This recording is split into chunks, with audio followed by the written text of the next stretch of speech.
आदरणीय प्रधानमंत्री जी ने जिस EI समिट का उद्घाटन दिल्ली में किया है,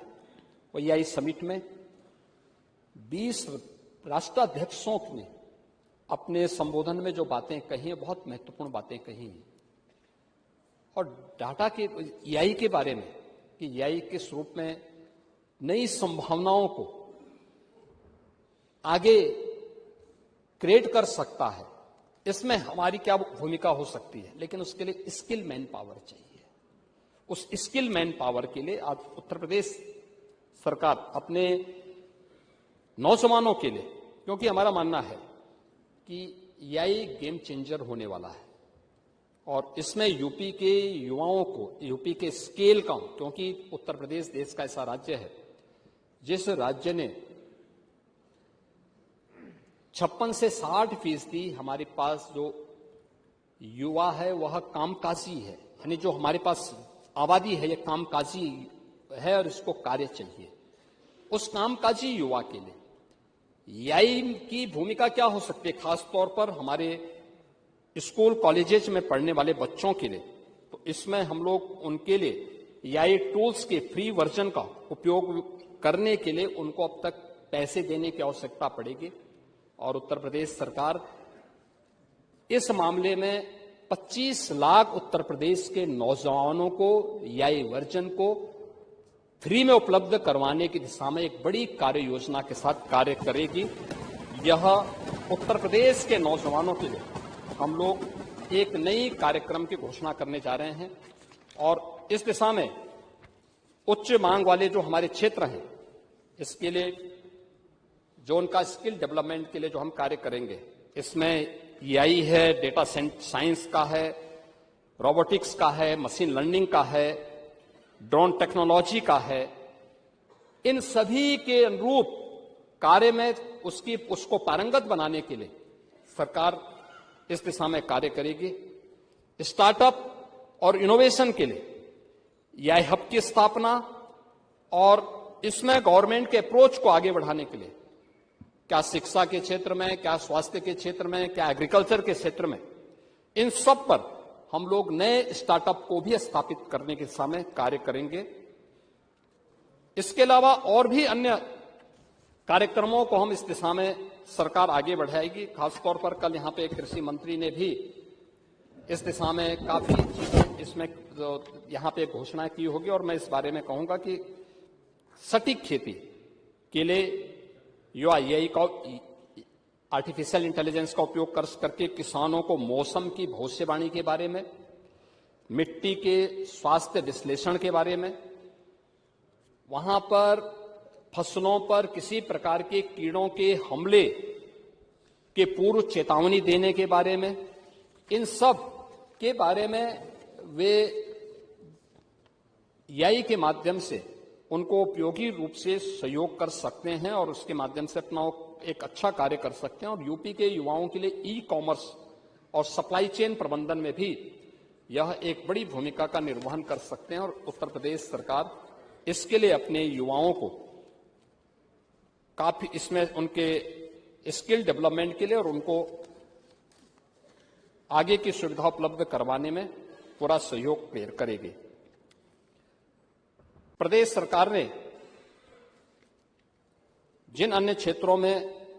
की घोषणा यहां पर की है और खासतौर पर उसमें सिटी इकोनॉमिक रीजन, हम सब इस बात को जानते हैं कि आज के समय में जो हमारी जो सबसे बड़ी, यानी जब हम आर्थिक विकास की बात करते हैं तो अर्बनाइजेशन यानी शहरीकरण उसका एक महत्वपूर्ण घटक हो जाता है और इस दिशा में प्रदेश सरकार ने कुछ कदम उठाए हैं। प्रदेश के अंदर हम लोगों ने तय किया है कि शहरी अर्थव्यवस्था, आज के समय की जो इकोनॉमी है वह शहरी अर्थव्यवस्था है और शहरी अर्थव्यवस्था की दृष्टि से 50% से अधिक शहरीकरण की दिशा में हम कैसे कदम उठा सकते हैं, इसके लिए हम लोग कार्य कर रहे हैं और लखनऊ और उसके अगल बगल के जनपदों को हम लोगों ने स्टेट कैपिटल रीजन के रूप में स्थापित करने के लिए लखनऊ और उसके आसपास के जितने भी जनपद हैं, लखनऊ, सीतापुर, हरदोई, उन्नाव, रायबरेली, बाराबंकी, इन सब को लेकर के यह सिटी इकोनॉमिक जोन के रूप में इसको हम डेवलप करेंगे और इसके माध्यम से एक जोन यहां पर हम विकसित करने जा रहे हैं। दूसरा जोन हम विकसित करने जा रहे हैं काशी मिर्जापुर, यानी काशी से लेकर के विंध्याचल तक। काशी में जिस वाराणसी है, चंदौली है, गाजीपुर है, आपका जौनपुर है, और मिर्जापुर कमिश्नरी में भदोई, सोनभद्र और मिर्जापुर, यह एक रीजन होगा जिसको हम लोग इकोनॉमिक जोन के रूप में बना करके फिर इसके विशेषज्ञों के साथ मिलकर के व्यापक कार्य योजनाएं तैयार हो रही, इस पे काम प्रारंभ हो चुका है और इसके लिए भी धनराशि की व्यवस्था हम लोगों ने इस बजट में की है। महोदय, जो बहुत बड़ी घोषणा इस बार सरकार ने की है वह की है, बजट भाषण में जो वित्त मंत्री जी ने एक बात और कही है वह है जन विश्वास सिद्धांत के अनुरूप सरकार नए कार्यक्रम को आगे बढ़ाएगी।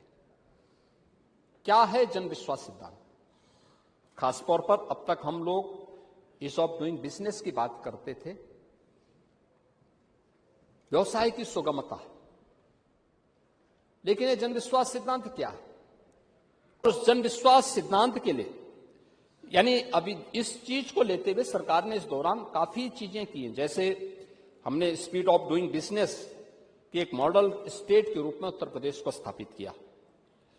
लेकिन रेगुलेटरी फ्रेमवर्क को इस रूप में तैयार करना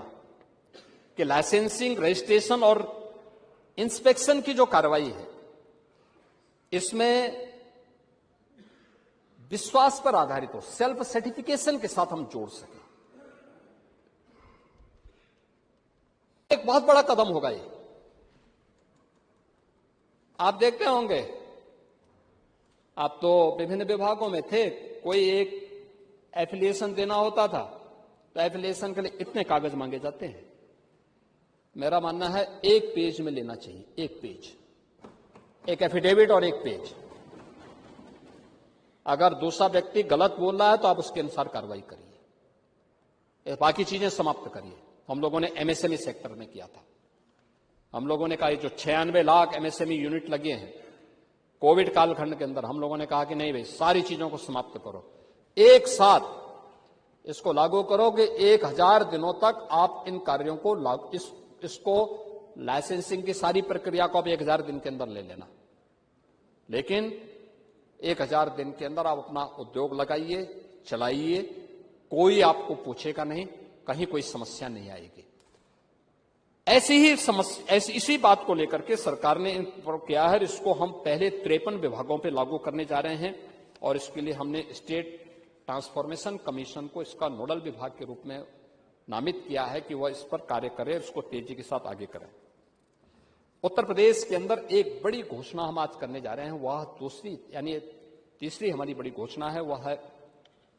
डिजिटल एंटरप्रेन्योर योजना। आप हमेशा इस बात को कहते रहे हैं कि गांव के लिए क्या हो रहा है, और आज हम उत्तर प्रदेश राज्य में की बात जब हम करते हैं तो अब बहुत सारी चीजें हमारे पास होती हैं। 8000 हमारी न्याय पंचायतें हैं और गांवों में इन 8000 न्याय पंचायतों को जोड़ने के लिए कभी गांव की जो ग्राम स्वराज का मॉडल था वो अपने आप में एक बहुत सेल्फ सफिशिएंट मॉडल था, बहुत अच्छा मॉडल हुआ करता था, आत्मनिर्भरता के लक्ष्य को प्राप्त करता था। हम लोग 8000 न्याय पंचायतों में डिजिटल उद्यमी स्थापित करेंगे, उनका चयन करेंगे और 8000 डिजिटल उद्यमियों में से 50% केवल वहां की उसी क्षेत्र, उसी न्याय पंचायत की कोई बेटी या बहू होगी। 50% महिलाओं के लिए हम इसमें आरक्षण की सुविधा करेंगे और इसमें इनको हम 10 लाख रुपए तक का ब्याज मुक्त ऋण की व्यवस्था भी करने जा रहे हैं। इसके लिए बजट में हम लोगों ने व्यवस्था की है और गांव के अंदर वे सभी प्रकार की वे सुविधाएं उपलब्ध करवाएंगे। जो गांव उन सुविधाओं से वंचित था, जो जिनको लेकर के अब तक गांवों के अंदर जैसे ऑप्टिकल फाइबर की फैसिलिटी की बात होती है, या फिर उसके माध्यम से बहुत सारे ऐसे गांव के प्रोडक्ट को कहीं अन्य जगह पहुंचाने के लिए, ऑनलाइन ट्रेडिंग के लिए उसको वो करना हो, अन्य कार्यों के लिए, तो उसको हम आगे बढ़ाने का काम करेंगे। मातृशक्ति को ही समर्पित एक नई स्कीम हम आज यहां पे करने जा रहे हैं, वह है जो यूनियन बजट में घोषणा की है सी मार्ट की। उसी तर्ज पर उत्तर प्रदेश के अंदर हम लोग घोषणा करेंगे महिला उद्यमी उत्पाद विपणन केंद्र के रूप में, और यह बड़ा काम होगा। उत्तर प्रदेश के अंदर लगभग 1 करोड़ जो एसएचजीज काम करती है, सेल्फ हेल्प ग्रुप्स काम करती हैं, और इनका उत्पादन, इनके द्वारा जो प्रोडक्ट अब तक तैयार किया जाता था, उनके लिए केंद्र मिल पाना बहुत कठिन होता था। Railway station, airport, bus station, बड़े बाजार में, महिला शोरूम में ये सभी चीजें नहीं हो सकती थी, और उसमें कठिनाई भी होती थी, नहीं होता था, नहीं मिलता था, प्रोडक्ट की क्वालिटी को लेकर प्रश्न खड़े होते थे, बहुत सारी जगह बहुत सारी चीजें होती थी। हम लोग न्याय पंचायत स्तर के साथ साथ और फिर ये महिला विपणन केंद्र के साथ साथ इसको आगे बढ़ा, इसी के साथ हम उसको भी जोड़ने जा रहे हैं, जिसमें 100% महिलाएं होंगी, और इसमें हम लोगों ने 100 करोड़ की व्यवस्था भी उनके लिए हम करने जा रहे हैं, जिसमें उनके लिए शॉपिंग कॉम्प्लेक्स न्याय पंचायत स्तर पर तैयार करेंगे, और महिला एसएचजीज के द्वारा जो भी प्रोडक्ट बनाया जाएगा उस प्रोडक्ट को वहां से बिक्री की व्यवस्था, और फिर उसको हम इस दूसरी स्कीम के साथ में जो मैंने यहां पे डिजिटल एंटरप्रेन्योर योजना जोड़ी है, ये सभी उसके साथ जुड़ेंगे। तो ये स्कीम अपने आप में वहां के लोकल उत्पाद के साथ साथ ढेर सारी महिलाओं को, 1 करोड़ से अधिक महिलाओं को